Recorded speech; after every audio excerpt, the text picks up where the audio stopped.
What's up guys, it's Tom here and welcome to a super exciting Liverpool transfer news video. Ibrahima Konate, welcome to Liverpool. A reporter claims that Liverpool have agreed a £32 million deal with RB Leipzig for the transfer of Ibrahima Konate. According to the reporter, the transfer is done, and I think John W. Henry and the Liverpool owners want to make this announcement quickly so they can get some forgiveness from the Liverpool fans. And I loved the debate on yesterday's video. Keep it going guys. Let me know, are you FSG out? Are you FSG in? Do you want to give them a second chance? I think if Liverpool strengthen considerably and if Jurgen Klopp is backed in the transfer market and if the owners get proper fan representation on the board, or just they should just consult with Liverpool fans on any major issue, any big issue, considering where Liverpool FC are heading, I'm willing to give them a second chance, but only if they completely change their approach and get fan representation on the Liverpool board. So according to Leah Smith, she is claiming that Ibrahima Konate to Liverpool is a done deal and it will be official on May the 1st. It's a £32 million release clause paid by Liverpool, and according to this report, Liverpool have secured the services of Ibrahima Konate, who is just 21 years old. He is French. He is a Colossus. He's a man mountain. He's big, strong, powerful, fast, and he is a great aerial threat. And I think he will be a fantastic addition to Liverpool. And considering that Liverpool need defensive reinforcements, so to get Ozan Kabak and Ibrahima Konate for £50 million combined would be a fantastic piece of transfer business for Liverpool. Let me know if you agree with me or not. And Liverpool have been scouting and tracking Konate's progress for years. They were viewing him as an option to bolster the defensive options following, of course, the huge injury crisis that occurred in Liverpool's defense. Matip, Gomez and Van Dijk are still not back from their injuries, and it remains to be seen how fit they will be for the start of next season and if they will be in top form. So I think signing Ibrahima Konate for the summer, from the summer, is crucial, because Liverpool could start next season with Kabak and Konate, and then we will start easing back the likes of Joe Gomez and Virgil van Dijk and Joao Matip as well. And considering that Liverpool went through most of the season struggling to find appropriate cover for Virgil van Dijk and Joe Gomez, the idea of having the future of our centre-back options covered for the next 10 or so years is so reassuring, and it gives me so much confidence that next season will be much better for Liverpool. I want Liverpool to challenge for the Premier League title next season and to challenge for the Champions League, but of course we need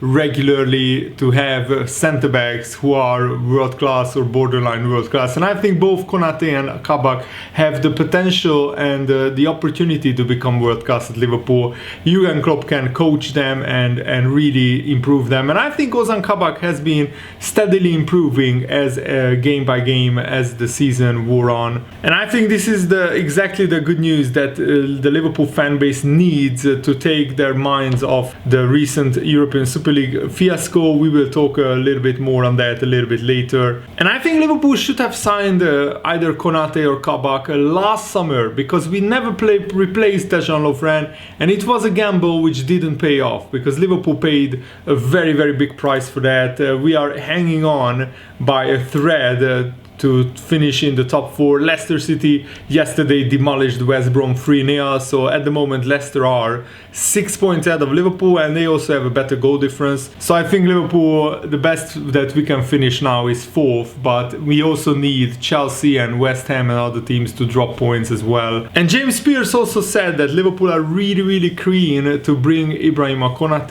in. Some parts of the deal are set to be finalized, and Fabrizio Romano also tweeted out that Liverpool are working on the deal. I think it's down to whether Liverpool can pay the release clause in full or in installments. I think Michael Edwards will try to work out a deal where we will pay maybe 10-15 million now and another 10-15 million in 1 or 2 years. But I'm not sure if Leipzig would be happy to accept that or not. But I'm sure that behind the scenes Liverpool are working very hard to make this deal happen.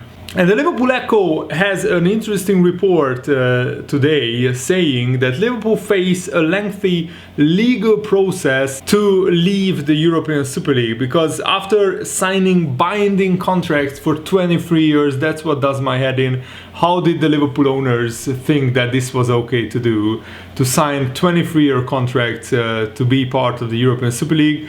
It will take quite a lot of time and quite a lot of work by the lawyers to get Liverpool to leave the European Super League. And now Liverpool have started to take the first steps towards withdrawing from their agreement and participation with the European Super League, which club insiders admit is a complex situation due to the unprecedented nature of events. But what really annoys me is that Real Madrid president Florentino Perez claimed that nobody left the European Super League yet, and all 12 clubs signed a legally binding contract, and he's still sticking to his guns, saying that the European Super League is not dead, it's just postponed.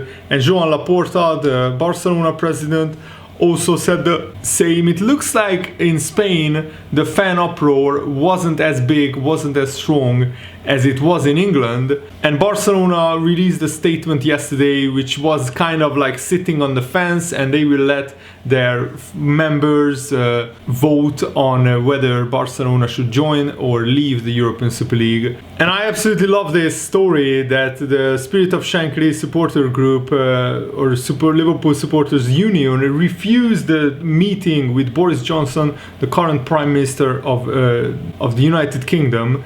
And they said, we can't meet with someone who starves kids, who writes for, you know, that newspaper, that rag, and also who made COVID a disaster. I don't want to get political, but I think the fact that this supporter group stood up for what they believe in and what they felt is right is really commendable. And also Boris Johnson was the editor of The Spectator when it accused Liverpool fans of causing Hillsborough and being full of self-pity, and I think this the fact that they made a stand against Boris Johnson is really commendable. And Alexander Ceferin, the UEFA president, said, and he made it clear that any of those involved in the European Super League would face severe sanctions. He said, I would say that the English clubs have made a very good decision, and we will take that into account, that they have withdrawn from the European Super League. They admitted their mistake and realized they were wrong. We all make mistakes. In a way, I was disappointed with everyone, but I must say that maybe Barcelona are the ones that disappointed me the least. Joan Laporta was elected very recently, and I spoke to him 2 or 3 times. He was under great pressure due to the financial situation he inherited. This happens when you overpay some players and you don't get a result. Look at Bayern Munich. They have no debts and have won the Champions League. I was in constant contact with Bayern CEO Rummenigge and Dortmund CEO Watzke. They helped me a lot, as well as PSG president Al-Khelaifi, who logically should have been one of the first to take part in the Super League. And Ceferin said that we will discuss whether and what kind of sanctions and whether they will receive sanctions, these 12 clubs. We will talk about football, but in the meetings I will decide who sits next to me, so I can put someone a little further away. If these clubs want to play in our competition again, they will have to get close to us and we will have to evaluate what happened, but I don't want to go into details as we are still talking to our legal team. So that's the thing, it still will be a long legal process, and I'm not sure if I heard that correctly, but Real Madrid could be kicked out of this year's Champions League even though they made it through to the semi-finals. And I also heard that maybe Leipzig could be put back in, or the team that Real Madrid knocked out in the previous round. I can't really remember who it was. I mean, before playing Liverpool, I think it was Atalanta maybe, but correct me if I'm wrong. And also it's interesting that La Liga president Javier Tebas said that Real Madrid, Atletico Madrid and Barcelona will face no punishment for their involvement in the European Super League. He said the 3 clubs will not be punished, but the biggest punishment they can face is the damage to their reputation. So that's the attitude of the La Liga president, but I don't think the Premier League clubs will be so kind. Do you remember Florentino Perez, the Real Madrid president's first interview about the European Super League? It was really embarrassing, hilarious, really shameful. He said some absolutely crazy things.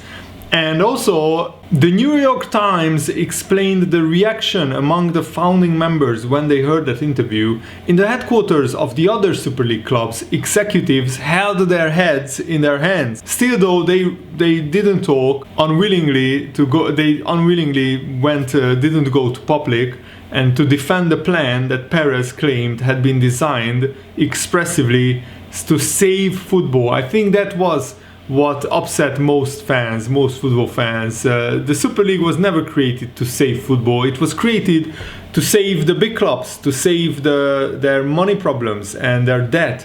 But it was never created to save football. So to say that was absolutely disgraceful by Perez. Marcus Babbel, a former Liverpool player, also expressed his massive disappointment in seeing Liverpool taking part in the European Super League plans. I was very disappointed because I never thought it is possible that a club like Liverpool FC would be willing to take such a step. But it wasn't the club who took that step, it was only the owners. So the blame lies at the door of the owners. I would have expected it from many clubs, but the fact that Liverpool FC of all clubs would be prepared to do this really irritated me. When I found out afterwards that neither Jurgen Klopp nor the team had been made aware of the plans, I knew, okay, there were a few gentlemen involved who have nothing to do with the history of this club and the history of the fans. The fact that the main people in charge of the sporting side didn't know anything about it finally calmed me down a bit. It was clear that only the business people who only think about money and who are prepared to sell the soul of the club for it had made this decision. And yeah, that's exactly what happened. And I'm really happy that we can put this European Super League stuff behind us. And also, Liverpool have some fresh injury concerns because it looks like Diogo Jota is a doubt to face Newcastle tomorrow, and Liverpool absolutely have to beat Newcastle at Anfield if we want to have any chance of finishing the top four, because after that we go to Old Trafford to play Man United, who are in good form. They are in second place, so winning against Newcastle is an absolute must. And it looks like Jota could miss out on that game. And Carlo Ancelotti, the Everton manager, said some interesting things about the European Super League. He said that his immediate reaction when he heard about it was that they are joking, this is a joke. He said it's a joke because it's not going to happen, it's impossible. Sport culture in Europe is different to American sports, not because we are right and they are wrong, but because the culture of the people is different. In America, in the USA, sport is different. Sport is purely entertainment. In Europe, we live with more passion. When we grow up, we want to beat our neighbors and we want to beat older people that we play in sports. We grew up differently. It is not really a pure sport in the USA. Football now is part business, but we need to take into consideration both. Football is a sport first, and then with a lot of investment, it also becomes a business.